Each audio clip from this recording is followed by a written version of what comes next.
Pueblo. Sorry. Oh, because that's where I used to have. I think. No, I switched from here to here.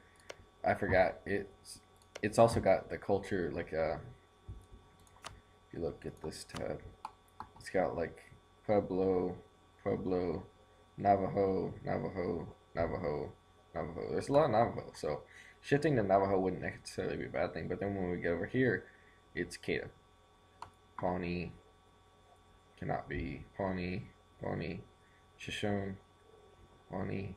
So see, it just depends. What I like is actually I saw, yeah, they've got trade value map mode.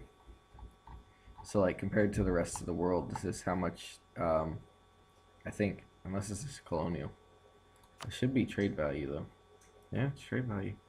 So basically, that's how much each thing's worth. I think that's a little misleading though. Um, Supply limit. Oh, lock that thing open.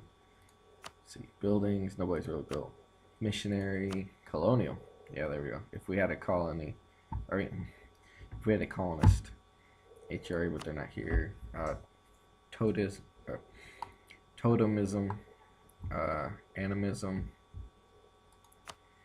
This is technology. Nobody's teched up.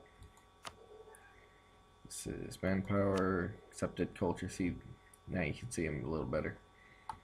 They got them all spread out everywhere, which is pretty cool. Then they got winter's map mode. It shows you the level of severity of the winter whenever it is winter. Let me let some time elapse. But like up here, you've got like a severe winter. Then you've got normal winter, mild winter, no winters. And let's see what happens whenever it comes to the new year. And I gotta wait until it gets to the new year, so that'll tell you like the temperatures and all that. Yeah, my computer is a little slow. That's why it seems like in speed 5.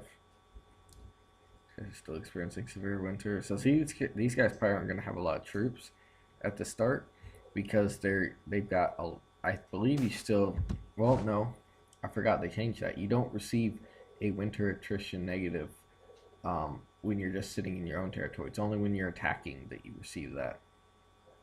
Either lose 2 ducats or gain 10 prestige and a stability. Well, I can't afford a stability, so I'd rather lose 2 ducats because 2 ducats isn't shit. At least not where I'm at. Like later on, if I had gotten that event, I probably would have been like 10 or 12 ducats, but even then, it's a certain percentage of your total income, and right now I'm not making like anything.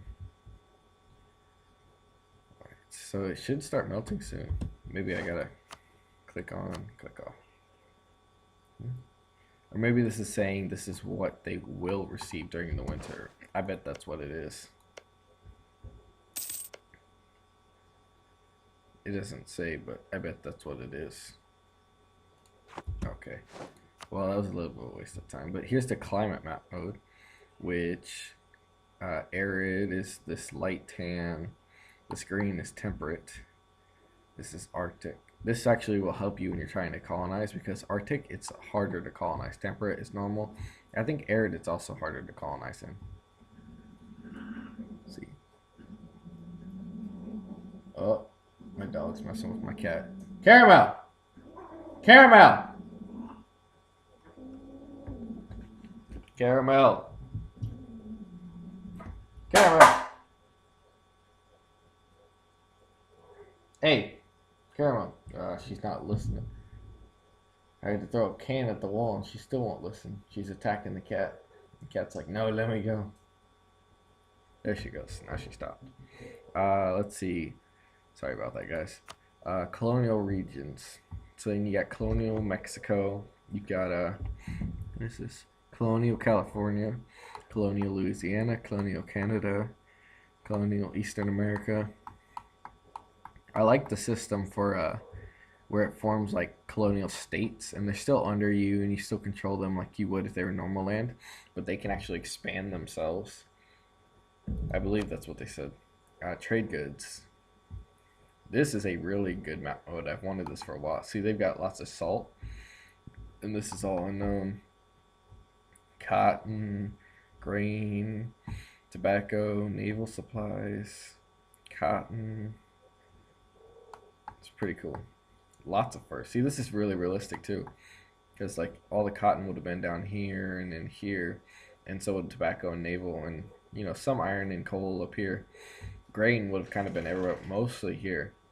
But then the furs were all up north. I mean, there were some down here in certain areas, but mostly up north. Federations. I'm the only tribe in a federation, I guess. Alright, so let's continue on. Sorry for the distraction. I like seeing all the new stuff that they add to it.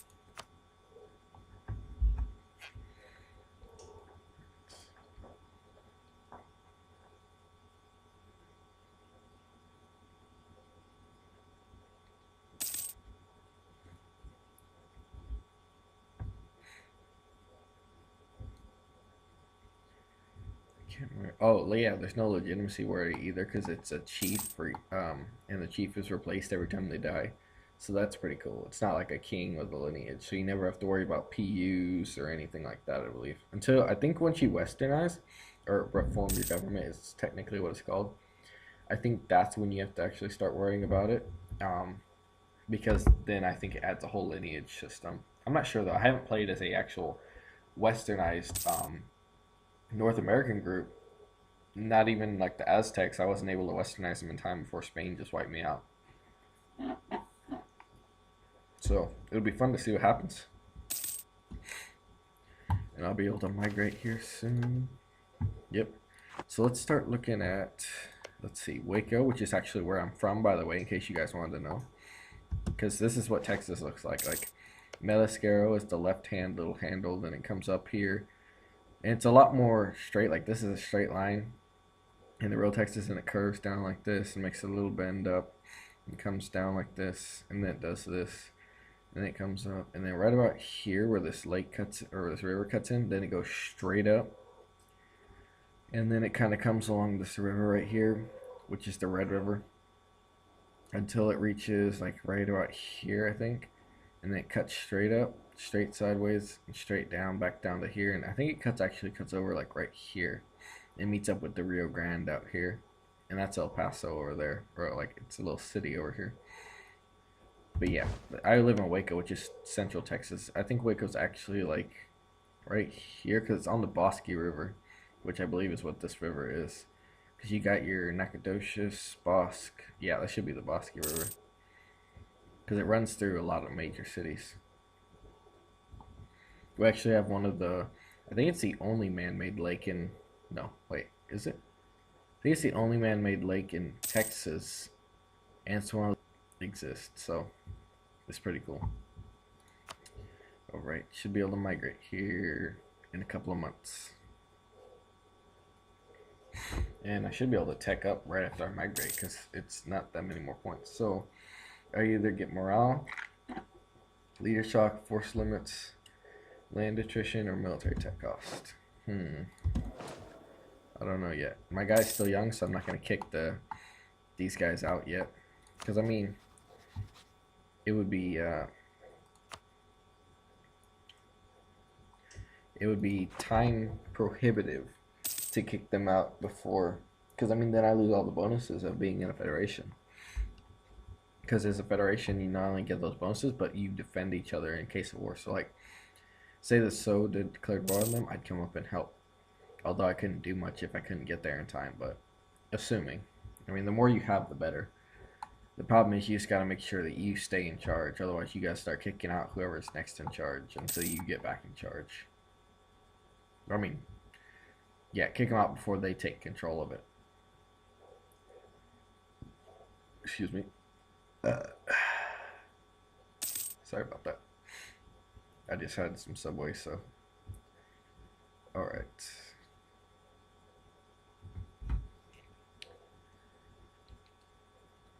Just a couple more months.